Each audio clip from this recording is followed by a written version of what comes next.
Manuel, what went poorly? So let's start from the assessor themselves, and in one speaker. Only one speaker. So how was it? We have the briefing, and the motivator. Wow, very good briefing and debriefing. What else? We fun. And then, convince me whether you'll be hired or fired. So this is now the defining moment. Whether you're graduating or not. Will you be hired or fired? Okay, somebody from SBR. What do these letters mean? SBR. Santiago, Borlongan. Oh, Santiago Borlongan. and R. Alright, anyway, so from the audience, I need one speaker. What do you think went well? What went poorly? And areas that you may highlight to improve their assessment practice. This is an oral assessment. Shane. The panelists and their marshals reminded if another question is forgotten or missing to be assessed.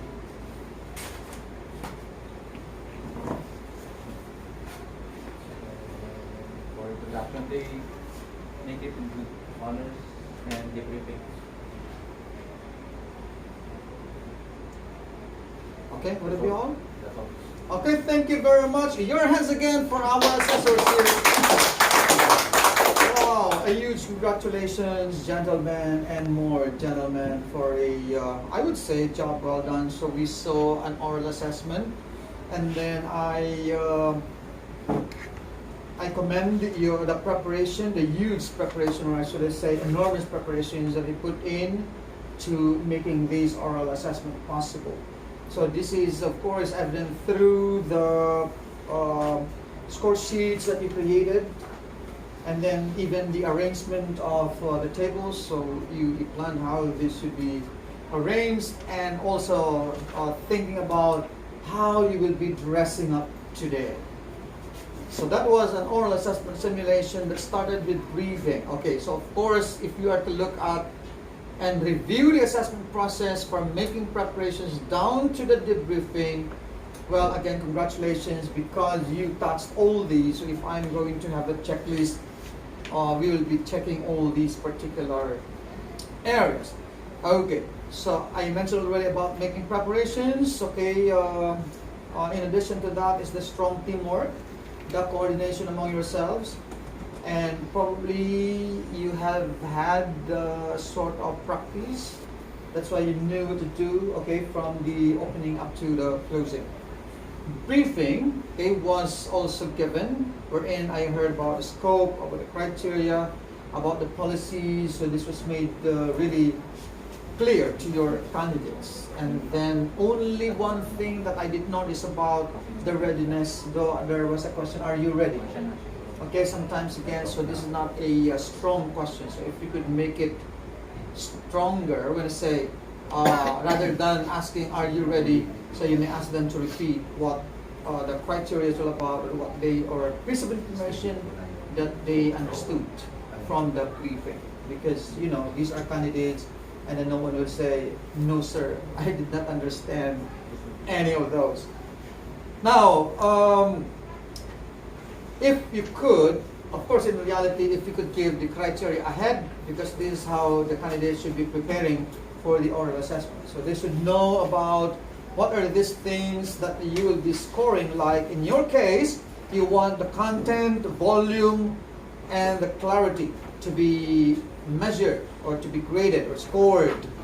Okay, and then I commend you for coming up with the criteria wherein all the questions were aligned to the ILO, or simply the courses intended learning outcomes you want measured. So these are first defined, okay, define the different classes of fire. You have two. The second one state that the appropriate fire extinguishing. The third is explain the procedures. And I heard all this, okay? So an assessor is assigned to ask one ILO another assessor was assigned to us another ILO, another assessor for the third ILO. Now, but if you were to look, okay, assessors will please look at your criteria. If you're going to look at the criteria, I want you next time to improve this in a way that what you will be marking or scoring are the following. First, the defining. Okay, score the candidate on how he defines, and then how he states, because one of the ILOs is state, right? And the third ILO is explain. So you also score the candidates on explaining ability. So in this particular three ILOs, the three elements should be present. Define, looking at the content. Define, looking at the volume. Define, define, looking at the content. And then second ILO, that is state the appropriate fire extinguishing. How's the content? How's the volume of the voice? How's the clarity? And the third is explain the procedure. So how's the explanation in terms of content, in terms of volume, in terms of clarity? Okay. So but then if you're to look at this, I think this is more of a holistic approach. Okay, wherein all these defined, state, explain, meaning the three ILOs are embedded among the different elements. Okay, but that is something that I have to see in the descriptors. It should be there in the descriptors. For example, excellent, content, volume, excellent, defining, stating, explaining. So that is for the content. For the volume, excellent, defining, excellent, stating, excellent, explaining. So this is something that we have to still improve on. But nevertheless, okay, so I'm happy that you prepare this Likert scale point system. Now, who are your assessors? Assessees. Who are these assessees? Are these advanced? Are these in support level? Are they in management level or operational level? Why am I asking this? It's because the type of questions that you should be asking them. And also, I noticed that only one question will fit the oral assessment, and that is explain. Okay. Questions like define, state, if you could put this in written form, and do not waste your time in asking these questions, especially the what questions. It's merely recall, and this must be in the written test.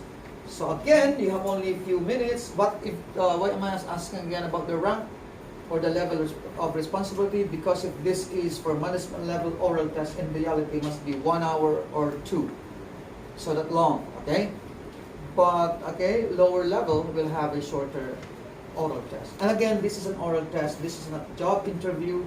Please, assessors, remember this oral test is a test. Okay, but of course, this is done in interview format. And then you sound it as if you are really giving an oral test. So I commend you for that. It did not appear to be job interview. Next, there's some dead air, especially in the first candidate. If you could have the candidate to be more energetic, okay? So through you, if you could smile, if you could be energetic as well. So if you could be assertive, okay? But again, commendable. This is a very good practice that you did not dominate the talking. Okay, just prompting the candidate. So, but then, yeah, very good also for having some follow-up questions. Now, because some, have you written the questions? No. No, very good.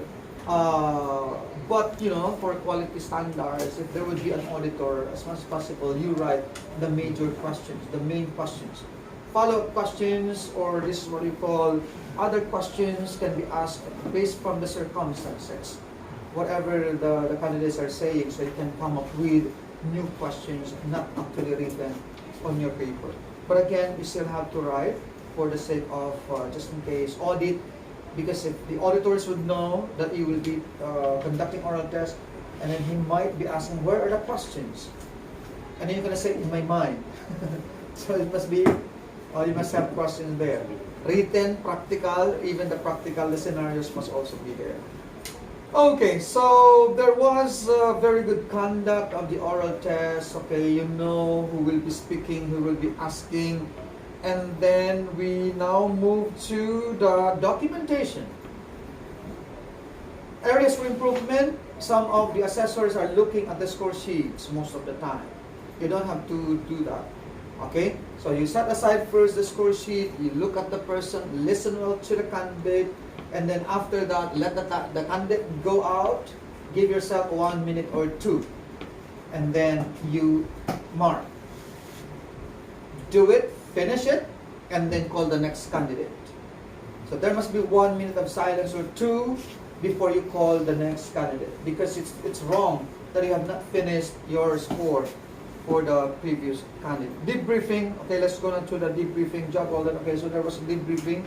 But again, I want you to start asking the candidates, okay, what do you think went well?